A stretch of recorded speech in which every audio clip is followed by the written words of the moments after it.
dipukul dari masa di Kalibata. Kalian di makam pahlawan Kalibata. Tidak lama kemudian terjadi peristiwa pengeroyokan yang dilakukan oleh 6 orang. Pas saya lihat sih udah ngegeletak semua di sini. Ini ada apa ini? Nggak usah narik-narik di jalan. Cuma saya nggak terimanya kalau sampai harus diinjak, seolah-olah ada dendamnya. Maka penyidik telah menetapkan 6 orang tersangka.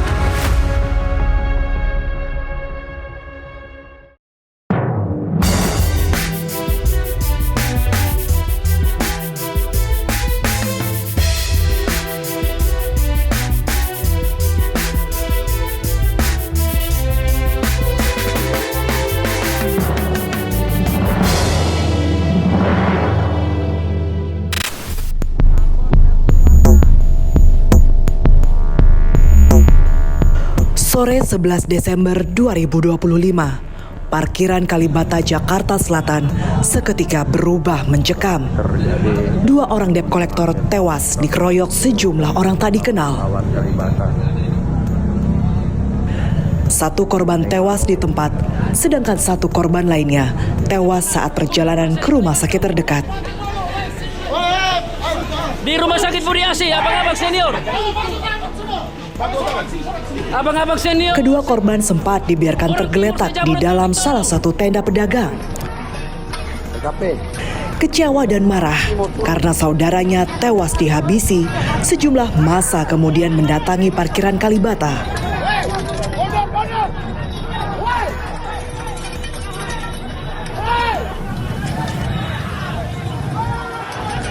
Mereka menuntut keadilan dan berusaha mencari pelaku pengeroyokan. Pengeroyokan brutal dialami 2 orang debt kolektor, Miklon dan Yanto, hingga meninggal dunia. Sebanyak 6 anggota Yanma Mabes Polri ditetapkan sebagai tersangka. Malam harinya terjadi kerusuhan di lokasi kejadian. Apa yang sebetulnya mendasari terjadinya pengeroyokan ini? Saya Kristanti Yosefa, Anda menyaksikan Fakta.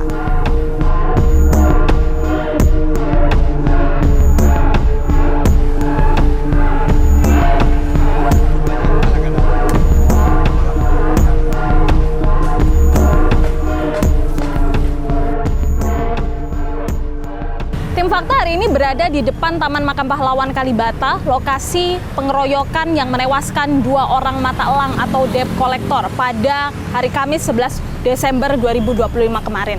Kita bisa lihat kondisi terkini beberapa hari pasca kejadian, penjagaan dari Brimob masih ada di sini yang sudah dilakukan, penjagaan ini sudah dilakukan di hari pertama setelah kejadian pada hari Kamis. Kita juga bisa lihat ya kalau tenda Brimob masih terpasang di sini, kemudian juga terparkir 2 kendaraan taktis atau rantis yang sengaja dipasang di sini karena malam hari setelah kejadian pengeroyokan terjadi kerusuhan yang menyasar warung dan juga tenda-tenda PKL yang ada di sini. Nah, meskipun kondisi masih belum sepenuhnya kondusif begitu, sudah relatif aman tapi masih belum sepenuhnya kondusif karena kita bisa melihat kalau penjagaan ini masih ketat dilakukan di sini. Kita akan coba melihat ke depan pemirsa karena ini merupakan jalan yang mengarah ke lokasi pengeroyokan.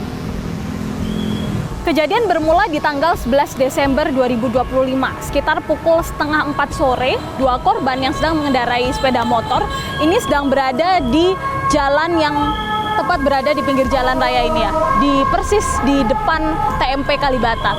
Kemudian di putaran ini, kedua korban ini menghentikan sepeda motor yang lainnya dan tidak lama setelah itu terdapat mobil yang juga berhenti. Yang menarik kedua korban lalu membawanya masuk ke area warung ini pemirsa dan kemudian membawanya tepat di titik saya berdiri ini.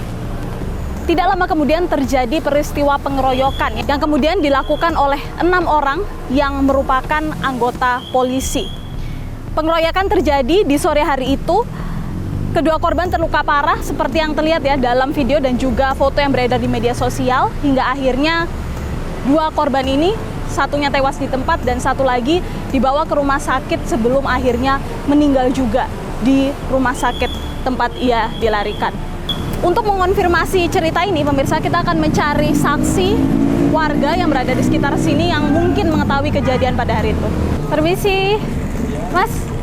Saya Tanti dari Fakta TV One. Mas Kori mau nanya dong yang tentang pengeroyokan kemarin, itu di mana sih letak kejadiannya? Lokasinya di sini. Di mana tuh Mas persisnya? Ya di sini nih. Lokasi. Di sini. Iya. 2 korban. Iya 2 korban. Oh, kondisinya gimana saat itu? Kondisinya ya pas saya lihat sih udah ngegeletak semua di sini. Iya. Luka-luka gitu atau seperti apa?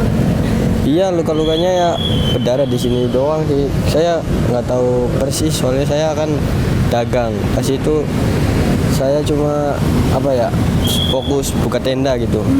Nggak sempat ngelihat cuma samar-samar doang tergeletak. Nah, orang-orang lain yang mengeroyok sebelumnya itu pada kemana? Oh, nggak tahu kalau itu. Nggak tahu. Iya. Udah nggak di sini. Nggak di sini, iya. Pas di sini cuma ditontonin doang. Oh ya? Iya, yang nggak ditontonin sih kayak ya pada ngeliat lah, orang pada penasaran. Terus pada udah sih buka tenda lagi. Berapa lama korban tergeletak di sini? Nggak tahu berapa lama. Yang waktu Mas datang nih, Ya, itu sampai di sini korban berapa lama yang Mas lihat? Selama Mas di sini? ya nggak tahu sih. Ininya saya akan mandi terus ke sini buka tenda, lihat sebentar, terus buka tenda lagi, terus ada segerombolan datang. Gerombolan siapa itu Mas? Ya orang-orang kawannya kali, terus langsung dibawa. Iya. Oke, makasih Mas Kori ya. Iya. Setelah kejadian pengeroyokan yang terjadi pada sore harinya, nah malam hari ini terjadi kerusuhan di tempat ini. Kita bisa melihat garis kuning polisi yang masih terpasang di sini, pemirsa, bahwa pada malam hari itu terjadi kerusuhan yang disertai juga dengan pembakaran. Bahkan sampai sekarang masih ada sisanya ya. Sejumlah warung, tenda-tenda pedagang kaki lima ini menjadi sasaran kerusuhan dengan melakukan pembakaran dan juga pengrusakan terhadap tenda-tenda atau warung-warung ini. Cukup banyak warung yang menjadi sasaran, kita bisa melihat kalau panjang sekali sampai ujung sana dan cukup parah ya kondisinya.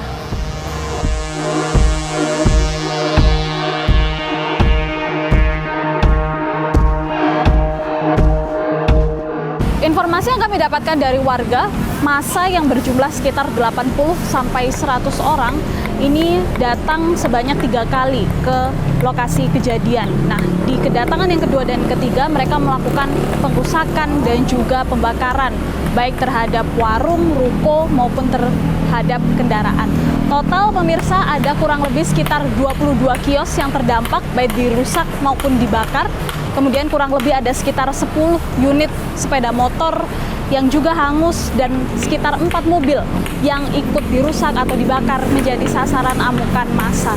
Salah satunya yang paling terdampak parah kami lihat di sepanjang ruko ini adalah salah satu bangunan yang ada di sini ya. Kita bisa lihat kalau bahkan sudah tidak tampak lagi seperti apa bangunan awalnya karena sudah habis dilalap api, hangus, terbakar, sampai sekarang juga masih ditutup dengan garis kuning polisi. Masih ada juga bekas-bekas salah satu ruko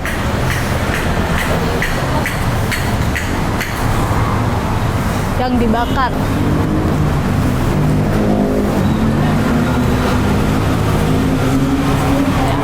Masih sama seperti yang lain, ini juga merupakan kios ya, milik pedagang yang berada di wilayah ini.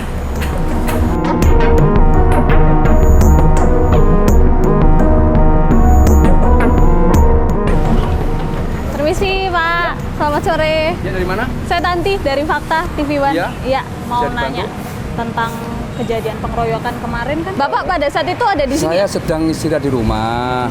Ada di rumah itu ditelepon sama warung samping saya, mengatakan, Pak De itu ada yang dibunuh. Siapa? Depan warung Pak De, nggak tahu, DC kayaknya. Saya langsung ke lokasi. Pertama yang saya lakukan, pengamankan TKP agar dijauhkan menjauh dari korban. Takutnya ada hal yang sifatnya harus diidentifikasi nanti kena ini orang lain. Pertama, kedua, saya langsung menghubungi pihak Polsek, Polres agar cepat diurusi. Kalau perlu korban dibawa dulu ke rumah sakit. Betul yang pertama. Saya nggak berani untuk menolong korban, itu bukan kewenangan saya sama teman-teman. Tapi masyarakat yang lewat itu cukup banyak. Kalau warga sendiri nggak berani ke lokasi, mereka melihat di belakang tembok. Saya mengamankan lokasi itu tujuannya agar tidak dijamah orang lain saat identifikasi. Yang jelas saya pegang nadinya udah nggak ada. Yang satu kritis, makanya saya nggak berani bawa korban ke ini, takutnya nanti akan ada pemeriksaan segala macam. Jadi di lokasi berseliweran ada foto saya itu. Mohon maaf teman-teman saudara kita yang saudara dari Indonesia Timur, saya sekedar mengamankan lokasi karena di situ saya sebagai koordinator lapangan, koordinator pedagang ya, dan salah sangka terhadap saya jernihkan seperti ini. Nah, untuk itu kami mewakili pedagang mengucapkan turut berduka cita ya. Mudah-mudahan almarhum segala amal ibadahnya diterima oleh Tuhan Yang Maha Esa. Terima kasih Bapak. Mari. Ini ada apa ini? Nggak usah narik-narik di jalan.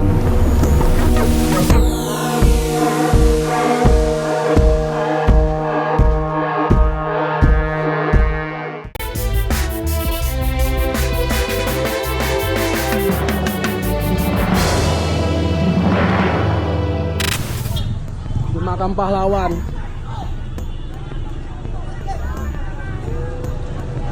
Saat melakukan penagihan, yang pertama kali mengejar motor pelaku bukanlah kedua korban, melainkan dua debt kolektor lainnya, yaitu David dan rekannya. Di rumah sakit Furiasi, apa kabar? Saat itu, David coba mengejar motor Yamaha NMAX berplat nomor B5709TKY yang dikendarai oleh salah seorang pelaku. Secara eksklusif, tim Fakta bertemu dengan David, saksi kunci peristiwa ini. Tim Fakta berkesempatan untuk bertemu dengan Bang David. Beliau ini merupakan salah seorang saksi yang pada saat itu bersama-sama dengan dua korban ya, ada dalam lokasi kejadian sebelum akhirnya berpisah begitu ya Bang David ya. Bisa diceritakan nggak Bang, seperti apa sih ceritanya dari awal ya ketika Bang David bersama-sama dengan korban kemudian bertemu dengan pelaku yang menggunakan motor dan lain sebagainya. Dari awal seperti apa ceritanya Bang? Kita dari Mampang jam 3. Berapa orang? Itu 4 orang. Berempat. Iya, berempat. Kita berempat. Si almarhum ya Miklon katanya bilang kita di Duren 3 aja. Oh ya udah, kita ke Duren 3. Kita ke Duren 3 dari jam 3 itu sampai jam 4. Ngapain tuh di sana? Kita ada tunggu kendaraan-kendaraan yang nunggak yang lewat. Nggak lama kita duduk situ sekitar setengah jam. Almarhum Miklon dia ketik masuk, dia bilang NMAX. Oh, nopolnya NMAX ini ya? Ya, nopolnya NMAX. Motornya pelaku ya? Ya, motor yang NMAX. Dia 5709 TKY. Oh ya udah. Habis itu si dalam Fuan lihat, oh motornya udah muter balik lagi. Udah muter balik di Ngampotlot arah ke Pancoran. Lalu saya ikut, saya sama dalam Fuan ikut. Goncengan. Jadi mereka dua kan posisi di belakang. Sebelum lampu merah Pancoran, muter balik lagi. Di arah lagi ke Duren 3. Nah dari situ ikut juga dari Duren 3 belok kiri ke Taman Makam Pahlawan. Itu dia sendirian atau? Dia sendiri. Jadi waktu itu kita ikut. Motornya sendiri berhenti. Jadi saya salah sama dalam Fuan. Saya duluan langsung parkir depan dia. Nah saya tanya, saya bilang, sore Bang, ini mengganggu waktu sebentar. Ini kita dari Lesimbab. Jadi dia tanya, kenapa? Oh ini motor ini tunggakan tunggakan 4 jalan 5 bulan. Jadi motor punya siapa? Kan saya tanya. Dia bilang, oh motor punya nyokap.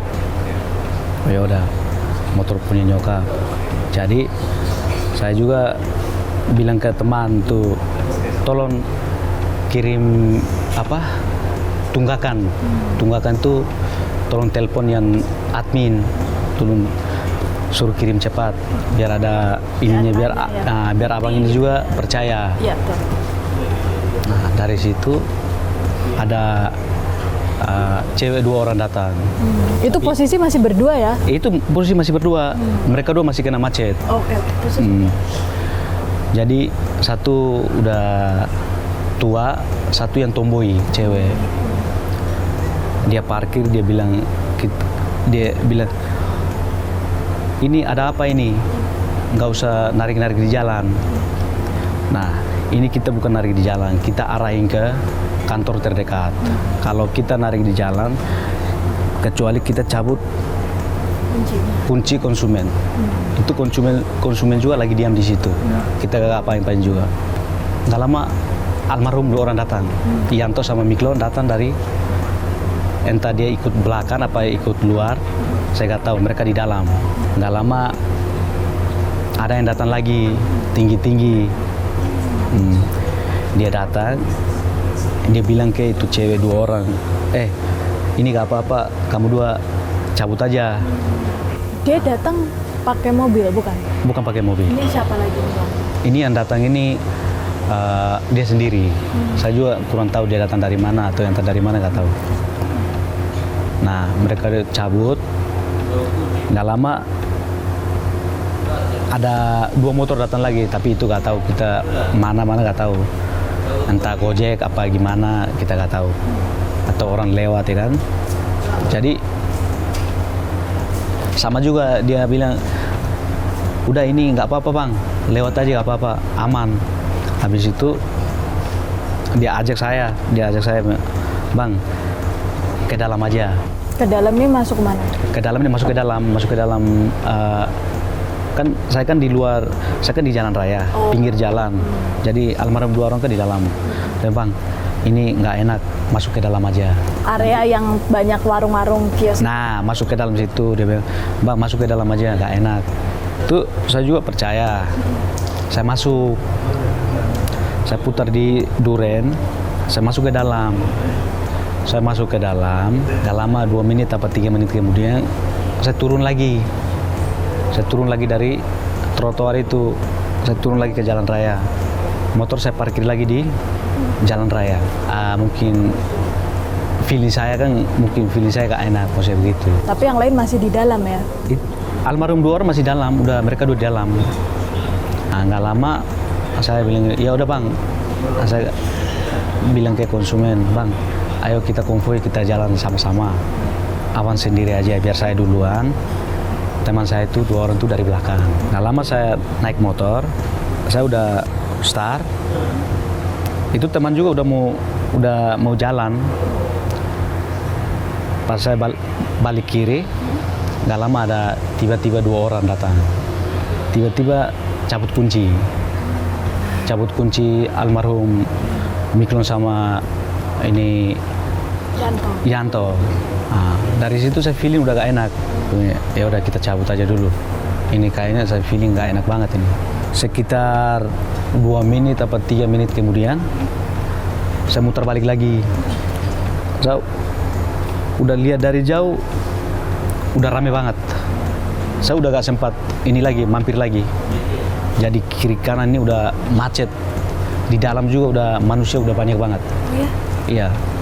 Kejadian itu udah begitu cepat.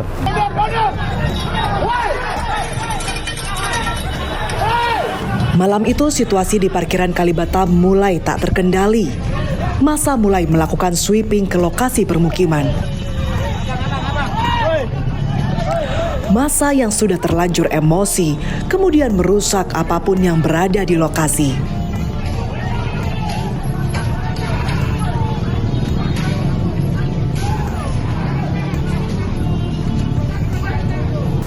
Kami sudah bersama dengan Bang Alex Kaju, Ketua Umum dari Persaudaraan Timur Raya atau Petir ya Bang? Ya. Apa yang terjadi sampai malam hari kan ini masih ada serangkaian Jeda waktunya, ya. Akhirnya karena sudah 2 korban ini terkapar, tiba-tiba ada yang bawa ke rumah, saudara-saudara kita juga yang bawa ke rumah sakit, dibawa ke rumah sakit Budi Asih, Jalan Dewi Sartika kalau nggak salah itu ya, Dewi Sartika. Dibawa ke sana, yang satu mati di tempat, almarhum Yanto. Yang Miklon mungkin sekitar jam 9 lah, dia dalam keadaan kritis, dia tertolong sampai di rumah sakit. Nah, akhirnya terjadilah ada satu kejadian, reaksi spontanitas dari saudara datang ke situ karena mendengar saudaranya ada yang dikeroyok, dianiaya sampai meninggal. Datanglah dari mana-mana itu, dari segala penjuru itu datang ke Kalibata. Nah, datang ke Kalibata, tapi ada polisi, sudah ada polisi Kapolsek lah kalau nggak salah. Tiba-tiba ada yang saya perintahkan Panglima DKI suruh turun. Ada beberapa orang kemarin untuk menghalau massa. Cuman karena memang situasi di situ memang sudah ramai. Akhirnya anak-anak nggak sempat bisa masuk karena ada polisi. Sampai terjadilah kasus pembakaran itu kita tidak tahu. Saya datang malam itu setelah warung-warung UMKM itu sudah rata sama tanah memang. Saya dari rumah sakit, saya menuju ke TKP. Cuman ingin memastikan saja, dan kehadiran saya itu untuk mereda saudara-saudara, jangan sampai ada yang buat serangan balik, jangan sampai ada yang buat aksi balas dendam. Makanya saya datang ke situ. Apa sih kemudian yang membuat massa ini akhirnya menyasar warga yang ada di situ begitu ya? Saat itu tidak ada yang mengetahui siapa, kalau itu dari anggota oknum kepolisian. Mereka tidak tahu. Yang tahunya massa aja, karena memang spontanitas massa juga ikut mengeroyok juga. Bang Alex, dalam video yang beredar di media sosial ada pernyataan kemudian yang diberikan oleh Petir begitu ya, yang menyatakan ada statement kemudian untuk lepas dari NKRI dan lain sebagainya. Nah, apa sih yang dimaksud dengan ini ya? Itu juga yang mau saya sampaikan, mau saya klarifikasi di sini. Memang ada pernyataan saya yang agak sedikit menurut saya keselio ya, saya keselio lidah. Ada pernyataan itu mungkin karena spontanitas saja. Dengan melihat saya punya adik-adik di bantai seperti itu, jadi kita merasa emosi kita, mungkin emosi yang saya pikir spontanitas itu tadi, ya itu ucap lah. Apa yang keluar dari mulut itu yang saya ini. Ya, sekali lagi saya atas nama pribadi dan sebagai Ketua Umum Petir Persaudaraan Timur Raya ingin menyampaikan permohonan maaf atas kekeliruan saya, atas kesalahan saya yang sudah menyampaikan bahwa kami akan mengibarkan bendera. Itu mungkin spontanitas, reaksi spontanitas saya melihat adik-adik saya diperlakukan seperti itu. Ya, sekali lagi saya minta maaf, tidak ada niatan kami cintakan bangsa ini, dan Indonesia Timur juga punya sejarah dengan bangsa ini, bagian daripada sejarah bangsa ini. Terima kasih banyak Bang Alex atas waktu dan informasi. Sama-sama. Pemirsa, kita temukan fakta selanjutnya. Cuma saya nggak terimanya kalau sampai harus diinjak, seolah-olah ada dendamnya, kayaknya mereka ini.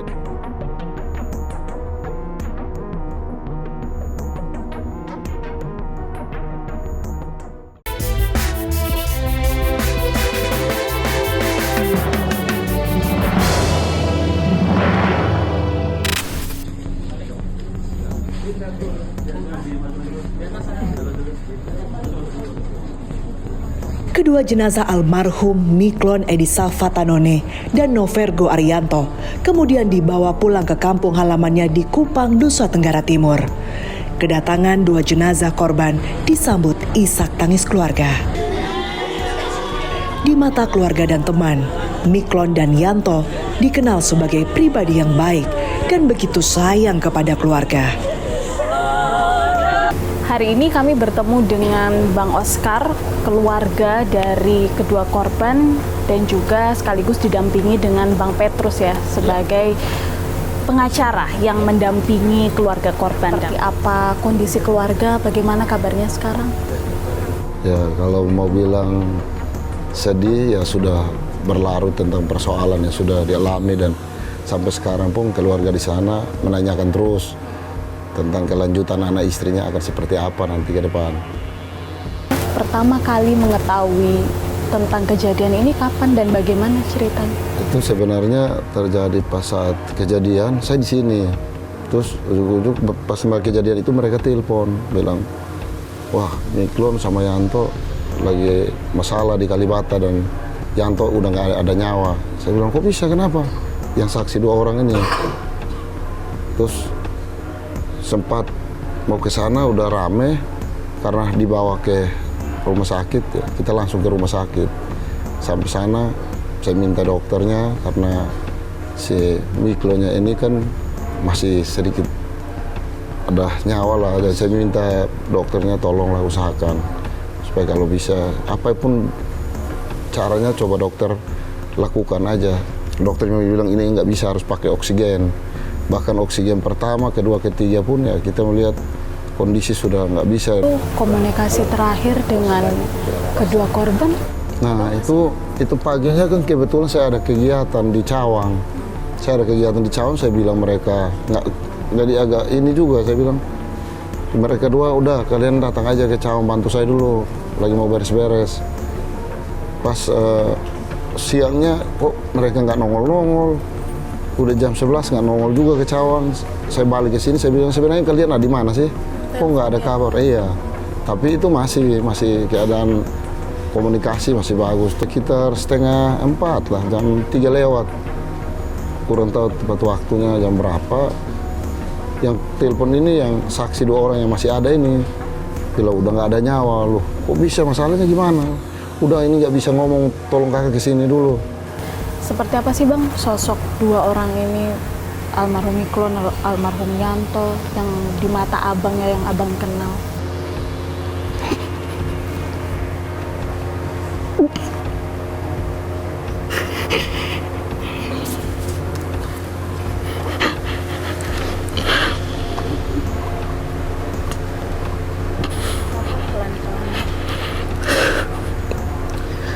Ini adik-adik saya. Mereka ini kalau mau cari tahu tentang kehidupan mereka, Mbak, coba tanya aja deh semua teman-teman, pernah nggak mereka bikin ribut? Nggak pernah. Bahkan kalau dia acara di mana aja, pasti selalu nyatir mereka.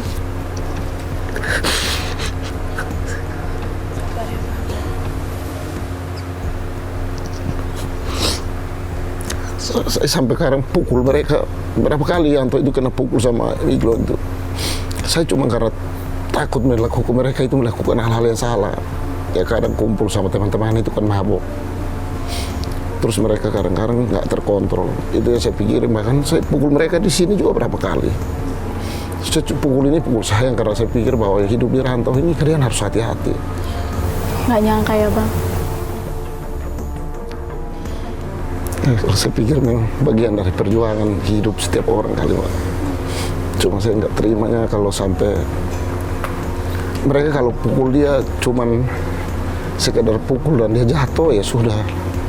Masa harus diinjak, sampai seolah-olah ada dendamnya. Kayaknya mereka ini dekat sama mereka sejauh apa sih? Kalau seandainya, apalagi mereka ini anggota, kalau mereka tahu begitu, cari tahu juga pasti dapat, ketemu kami juga. Kalau saya ketemu ya nggak mungkin lah kita juga. Saya Mbak, sejauh ini ada pun kejadian-kejadian yang mereka kadang pukul saudara, ada yang ada, itu sekedar dikasih pelajaran aja nggak apa-apa. Karena kami tahu bahwa itu ada pun bentuk teguran supaya mereka selalu berhati-hati di jalan. Jangan juga terlalu kasar, karena kejadian orang hitam ini kan selalu dinilai negatif. Kami juga nggak mau kemudian hal-hal itu terus-menerus di mindset masyarakat itu seolah-olah udah nggak baik gitu. Ada Bang harapan dari keluarga, ini kan kasusnya masih berjalan ya, pelaku sudah tertangkap, keenamnya, dan ternyata adalah anggota kepolisian. Apa kemudian harapan dari keluarga? Ya harapan kita ya cuma satu-satunya bicara tentang anak istrinya untuk masa depannya harus seperti apa. Ini sudah terjadi dan nggak mungkin juga ini. Ya, minimal ke depannya itu adapun tuntutan yang dilakukan harus sewajarnya lah. Karena yang kita lihat ini kalau mereka tidak merencanakan sesuatu, masa sih pukul sampai begitu amat? Itu kan kayaknya seolah-olah ada dendam yang kita nggak pernah tahu. Pasal yang dipersangkakan berdasarkan alat bukti permulaan yang telah dikumpulkan oleh penyidik. Para tersangka dikenakan pasal 170 ayat 3 KUHP, pengeroyokan yang mengakibatkan korban meninggal dunia. Bang Petrus sebagai kuasa hukum ya, pengacara yang mendampingi keluarga, kemudian apa langkah yang dilakukan ya dalam kasus ini? Kita sekarang fokus kepada pasal-pasal yang diterapkan kepada 6 tersangka ini. Pasal 170 itu tidak tepat karena di situ terlihat ada unsur perencanaan. Perencanaannya itu di mana? Ketika 6 pelaku ini datang dalam waktu 5 menit berada di TKP, salah satu orang itu mencabut kunci motornya Miklon. Sehingga Miklon tidak bisa berbuat apa-apa dan tanpa basa-basi langsung menyeret Miklon atau keduanya itu dipukul sampai tidak berdaya, bahkan satu meninggal di tempat. Kami tim pengacara Forum Pemuda NTT yang jumlahnya cukup banyak ini meminta supaya para pelaku itu ya harus dihukum berat. Terima kasih kalau begitu Bang Oscar, Bang Petrus ya. Dan kita tentu berharap ya semoga kasus ini dapat segera diselesaikan dan korban mendapat keadilan. Gitu. Ya, terima kasih. Tewasnya 2 debt collector saat bertugas melakukan penagihan begitu mengagetkan banyak pihak, termasuk perusahaan di industri pembiayaan. Pasalnya, debt collector adalah ujung tombak bagi perusahaan pembiayaan ketika konsumen tidak melakukan kewajibannya membayar cicilan. Dari peristiwa ini juga terungkap bahwa banyak kendaraan bermotor yang berpindah tangan kepemilikan secara ilegal. Mulai dari modus gadai hingga jual beli kendaraan tanpa dilengkapi surat BPKB. Kami sudah bersama dengan Pak Suwandi Wiratno. Beliau ini merupakan Ketua Umum dari API atau Asosiasi Perusahaan Pembiayaan Indonesia.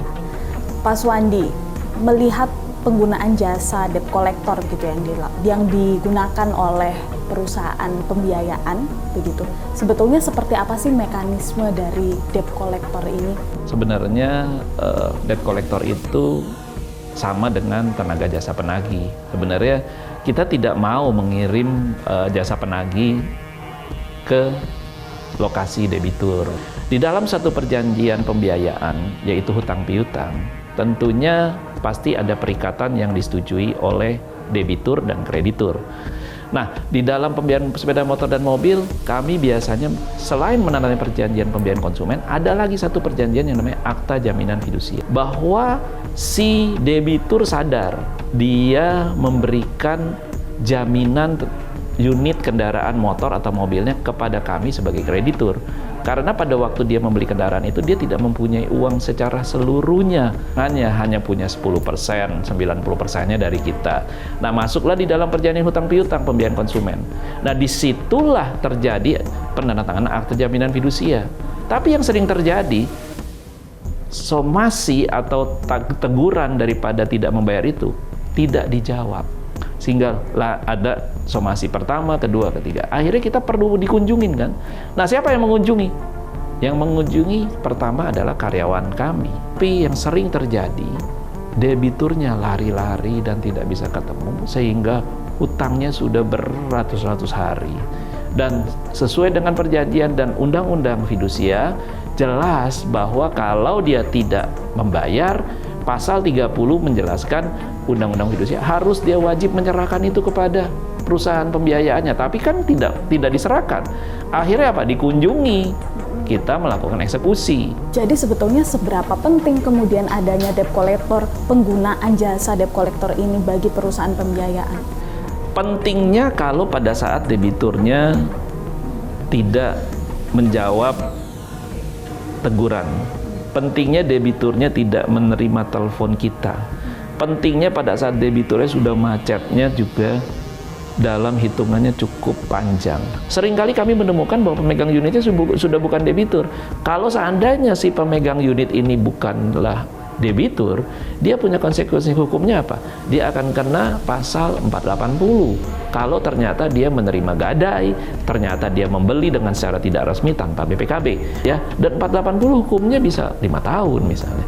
Nah, untuk si debitur, kalau bisa ketemu dan kita bisa cari dan dia pasti akan kita laporkan ke polisi dan dipanggil, dia juga akan kena pasal 36 Undang-Undang Fidusia yang dilarang mengalihkan, menjual dan memindatangankan kepada pihak-pihak yang tidak disetujui oleh kami karena dia masih debitur. Apa yang sering terjadi bukan bicara dengan baik-baik, tetapi cekcok mulut, akhirnya sampai ada fisik. Pak Suwandi, berkaca dari kasus ini, apa kemudian yang bisa kita pelajari ya supaya tidak lagi terjadi kesalahpahaman ketika ada situasi yang serupa? Mari kita sama-sama cek unit ini siapa pemilik sebenarnya.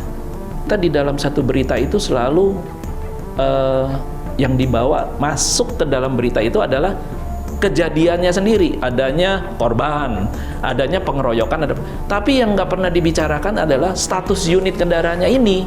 Apakah unitnya ini adalah milik yang membawa kendaraan atau sebenarnya bukan milik dia, tetapi dia mendapatkannya dari yang tadi yang saya jelaskan, dapatnya dari overali kredit, yang tidak di overali sebenarnya kreditnya, dapatnya dari gadai, bahkan membeli di bawah tangan dengan STNK only. Ini kan fenomena yang tadi saya jelaskan sangat-sangat lagi marak di sosial media. Baik, terima kasih Pak Suwandi. Ketika dia menarik dan datanya berpindah tangan, artinya harus dilihat dulu apakah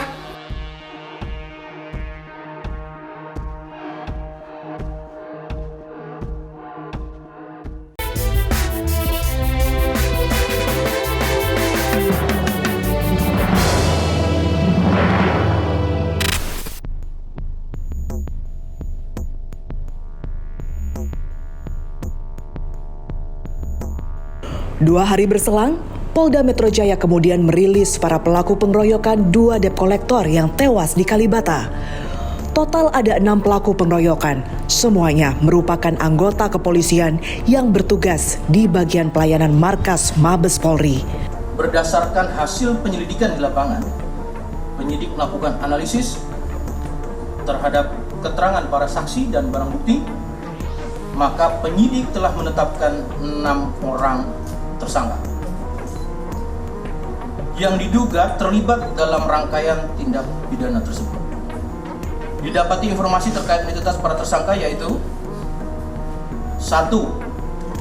JLA, 2. RGW, 3. IAB, 4. IAM, 5. BN, 6. AM. Perlu diketahui rekan-rekan dan kami informasikan, adapun ke-6 tersangka tersebut merupakan anggota dari Satuan Pelayanan Markas di Mabes Polri. Para pelaku yang merupakan polisi ini kemudian menjalani sidang etik. Hasilnya, 2 orang diberhentikan dengan tidak hormat dan 4 lainnya mendapat hukuman demosi 5 tahun. Dalam fakta persidangan terhadap Brigadir IAM Kesatuan Yanma Polri terhadap Brigadir AMZ Kesatuan Yanma Polri dengan peran pertama Bribda AMZ pemilik kendaraan NMAX hitam yang dicegat dan diberhentikan oleh debt collector dan kemudian menginformasikan ke Brigadir IAM. Kemudian untuk Brigadir IAM menerima informasi melalui WA group dari Brigadir AMZ bahwa dia dan motornya ditahan oleh pihak Matel sehingga Brigadir IAM spontan saat itu juga mengajak 4 orang lainnya ke lokasi yang dikirim oleh Bribda AMZ. Kini polemik keberadaan debt collector hingga mata elang mulai kembali dipertanyakan. Sejauh mana kewenangan mereka dalam melakukan penagihan? Apakah mereka bisa merampas kendaraan di jalanan? Kami sudah bersama dengan Pak Rio Kristiawan. Beliau ini merupakan pakar hukum bisnis dari Universitas 17 Agustus 1945 Jakarta. Selamat sore, Mbak. Selamat sore. Apa yang sebetulnya bisa disoroti dari kasus ini? Saya melihat ini ada 2 hal. Yang pertama adalah harus dipastikan dulu legalitasnya dari debt kolektornya. Kalau seandainya dia legal, maka debt kolektornya harus mendapatkan perlindungan hukum atas kekerasan yang dia alami. Kalau dia ilegal, ini bukan masuk pada ranah debt collector. Ranahnya adalah ranah pidana. Dianggap merampas barang, lalu kemudian dianiaya, terjadi penganiayaan hingga meninggal. Yang kedua yang harus kita soroti adalah kenapa sering terjadi hal seperti ini? Karena aturan undang-undang fidusia kita kan tidak berfungsi dengan baik. Dulu fidusia itu kan dibuat supaya benda-benda yang dikreditkan gitu ya, motor, mobil tetap bisa dikuasai konsumen, sementara hak menariknya, hak eksekusinya ada pada perusahaan pembiayaan. Lantas belakangan kan ada putusan Mahkamah Konstitusi yang membatalkan parate eksekusinya tadi. Maka penarikan itu hanya bisa dilakukan kalau sukarela. Maka akibatnya secara sosiologis digunakanlah cara-cara debt collector, Matel, dan lain sebagainya. Pak Rio tadi sudah disinggung ya, apa kemudian yang bisa dilakukan konsumen atau debitur ya, ketika di jalan diberhentikan mungkin oleh debt collector? Kalau haknya debitur, lebih banyak jalan yang bisa ditempuh. Bisa lapor ke BPSK, Badan Perlindungan Sengketa Konsumen, bisa lapor ke OJK. Makanya dengan catatan perusahaan collectionnya ini resmi. Ketiga, dia bisa lapor ke kantor polisi perampasan.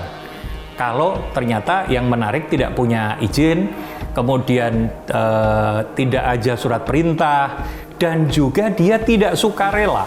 Kalau misalkan dalam kasus kemarin, ini kan debt collector melakukan pekerjaannya, melakukan eksekusi ya, berusaha memberhentikan barang, tapi ternyata barang ini sudah berpindah tangan, sudah bukan lagi sesuai dengan data yang dimiliki oleh mereka. Nah, kalau seperti itu kasusnya bagaimana? Ketika dia menarik dan datanya berpindah tangan, artinya harus dilihat dulu apakah pemindahan tangannya ini yang tidak legal, dijual di bawah tangan dan lain sebagainya. Kalau itu terjadi, maka haknya dia tetap boleh menarik.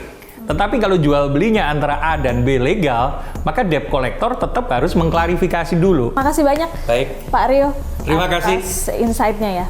Pengeroyokan yang menimpa Miklon dan Yanto menurut keluarga terjadi karena motor yang disengketakan sudah berpindah tangan.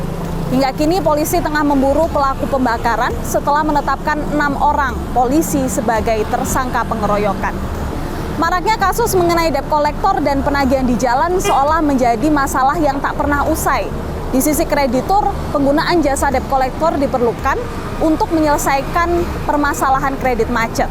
Namun perlu ditekankan bahwa debt collector yang dilibatkan harus bersertifikasi.